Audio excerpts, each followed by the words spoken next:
Calcium আমাদের শরীরের জন্য একটি অপরিহার্য খনিজ উপাদান। এটি হাড় ও দাঁতের গঠন মজবুত করে, মাংসপেশির সঠিক কার্যকারিতা বজায় রাখে এবং স্নায়ুর মাধ্যমে সংকেত প্রেরণেও সাহায্য করে। প্রতিদিনের খাদ্য তালিকায় পর্যাপ্ত পরিমাণে ক্যালসিয়াম না থাকলে হাড় দুর্বল হয়ে যাওয়া, অস্টিওপোরোসিস, মাংসপেশির দুর্বলতা এবং অন্যান্য স্বাস্থ্য সমস্যা দেখা দিতে পারে। এখানে 3টি প্রধান ক্যালসিয়াম সমৃদ্ধ খাবারের বিস্তারিত বিবরণ দেওয়া হলো। তো চলুন শুরু করা যাক এবং সেই সঙ্গে জেনে নেওয়া যাক 3টি গুরুত্বপূর্ণ খাবার যা আমাদের শরীরে ক্যালসিয়ামের অভাব পূরণ করবে। নাম্বার 1, দুধ এবং দুগ্ধজাত পণ্য। দুধ ক্যালসিয়ামের সবচেয়ে সহজলভ্য এবং উৎকৃষ্ট উৎস। 1 গ্লাস দুধে প্রায় 300 মিলিগ্রাম ক্যালসিয়াম থাকে, যা একজন প্রাপ্তবয়স্কের দৈনিক চাহিদার 30% পূরণ করে। দই, পনির, ছানা এবং অন্যান্য দুগ্ধজাত পণ্য ক্যালসিয়ামের ভালো উৎস। বিভিন্ন ধরনের পনিরে ক্যালসিয়ামের পরিমাণ ভিন্ন ভিন্ন হতে পারে।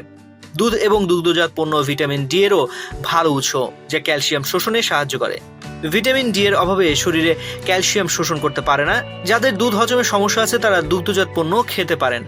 নাম্বার 2, সবুজ শাকসবজি। পালং শাক, বাঁধাকপি, ব্রোকলি, কলার্ড গ্রিনস এবং অন্যান্য সবুজ শাকসবজি ক্যালসিয়ামের উদ্ভিদ ভিত্তিক ভালো উৎস। সবুজ শাকসবজিতে ক্যালসিয়াম ছাড়াও vitamin K, vitamin C, folate এবং অন্যান্য প্রয়োজনীয় পুষ্টি উপাদান থাকে। সবুজ শাকসবজি রান্নার পরিবর্তে কাঁচা বা হালকা সেদ্ধ করে খাওয়া ভালো, যাতে ক্যালসিয়াম এবং অন্যান্য পুষ্টি উপাদান অক্ষুণ্ণ থাকে।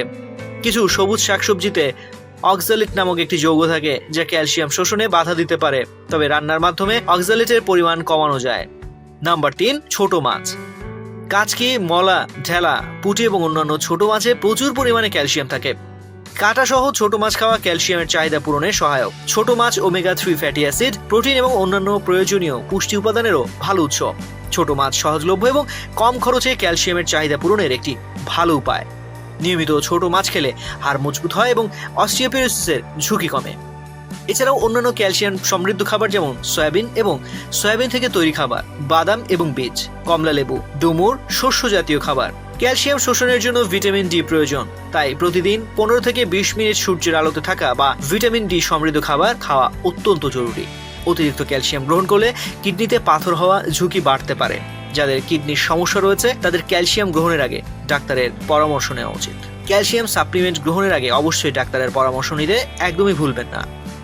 সুষম খাদ্য গ্রহণের মাধ্যমে শরীরের ক্যালসিয়ামের চাহিদা পূরণ করা সম্ভব, তবে প্রয়োজনে ডাক্তারের পরামর্শ অনুযায়ী ক্যালসিয়াম সাপ্লিমেন্ট গ্রহণ করা যেতে পারে।